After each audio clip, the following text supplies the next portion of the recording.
Halo semuanya, Assalamualaikum warahmatullahi wabarakatuh. Saya Sabita Asyifa Putri dari kelas 12 F1 absen 32. Di sini saya akan menjelaskan tentang korosi, logam versus alam, pertarungan tak berujung. Inilah korosi. Korosi itu apa sih? Korosi itu proses perusakan logam karena reaksi kimia dengan lingkungan, terutama oleh oksigen, O2, dan air, H2O. Proses ini menyebabkan logam kehilangan elektronnya atau teroksidasi dan membentuk senyawa baru seperti karat.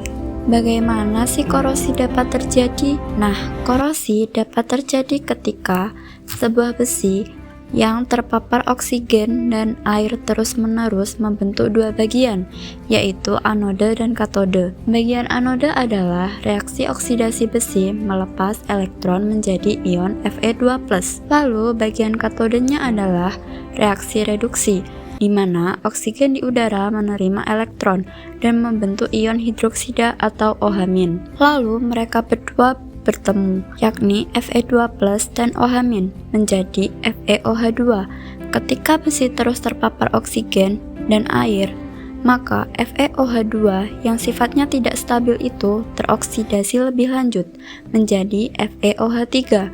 Nah, ketika zat FeOH3 kehilangan air atau mengalami dehidrasi, maka berubahlah menjadi Fe2O3 kali H2O, yaitu karat, yang berwarna coklat kemerahan yang biasa kita lihat di permukaan besi.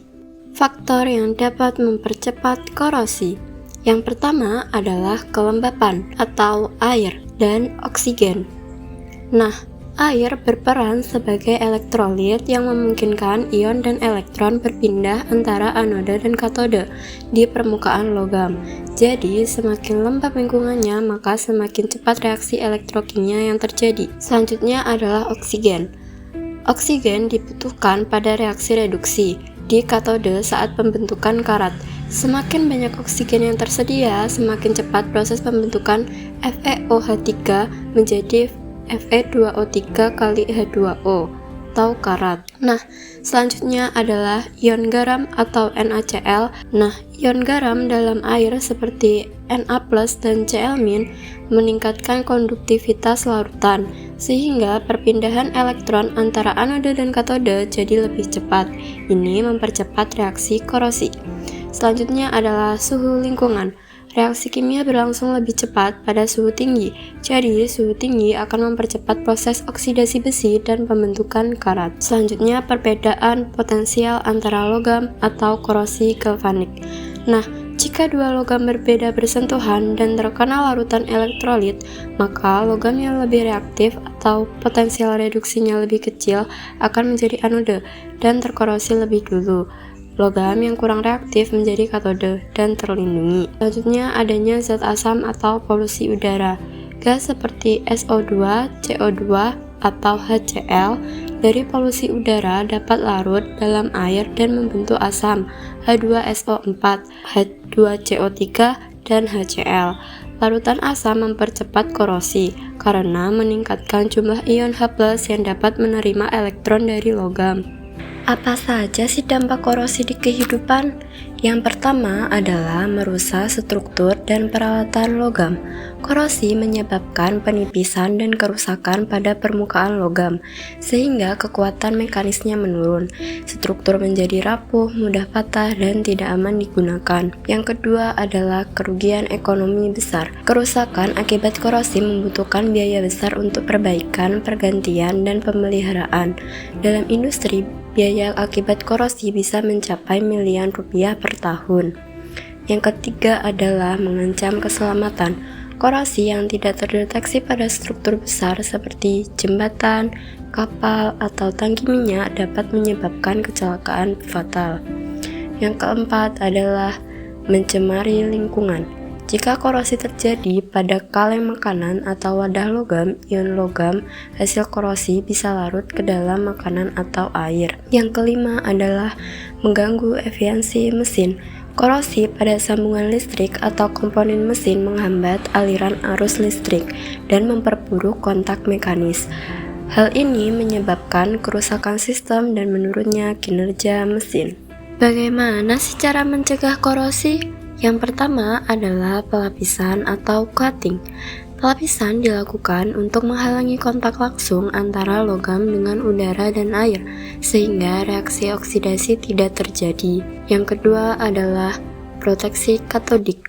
Logam yang mudah berkarat, misalnya besi, dihubungkan dengan logam lain yang lebih reaktif, seperti magnesium, seng, atau aluminium. Logam reaktif tersebut akan berkorban atau teroksidasi lebih dulu untuk melindungi logam utama. Kemudian menggunakan inhibitor atau zat anti karat.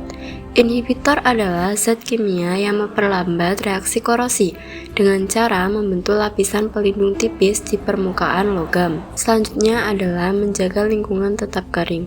Korosi memerlukan air dan oksigen untuk berlangsung. Dengan menjaga logam tetap kering, proses elektrokimia tidak bisa terjadi. Selanjutnya adalah mengontrol pH lingkungan. Larutan yang bersifat asam atau ber-pH rendah mempercepat korosi karena banyak ion H+. Dengan menetralkan asam atau menjaga pH mendekati netral, laju korosi bisa diperlambat. Contoh korosi di kehidupan sehari-hari. Yang pertama adalah karat pada pagar besi. Pagar besi sering terpapar air hujan dan udara lembab, menyebabkan reaksi antara besi atau Fe dengan oksigen atau O2 dan air H2O. Reaksi ini menghasilkan karat atau Fe2O3 kali H2O yang berwarna coklat kemerahan. Yang kedua adalah pipa air bocor. Pipa logam terutama yang dari besi bisa mengalami korosi karena selalu bersentuhan dengan air dan oksigen terlarut di dalam air. Korosi menyebabkan lubang kecil pada pipa yang lama-lama menimbulkan kebocoran. Yang ketiga adalah kapal laut berkarat. Bagian bawah kapal selalu kontak dengan air laut yang mengandung ion garam Na+ dan Cl-. Ion-ion ini mempercepat reaksi oksidasi logam sehingga korosi lebih cepat terjadi. Selanjutnya adalah kaleng makanan rusak. Kaleng makanan umumnya terbuat dari besi yang dilapisi timah atau Sn. Jika lapisan timah tergores, besi di bawahnya bereaksi dengan asam dari makanan, menyebabkan korosi dari dalam. Karat adalah seni alam dalam mengubah kekokohan besi menjadi bubuk coklat yang rapuh. Oke, sekian dari saya. Wassalamualaikum warahmatullahi wabarakatuh. Thank you, bye-bye.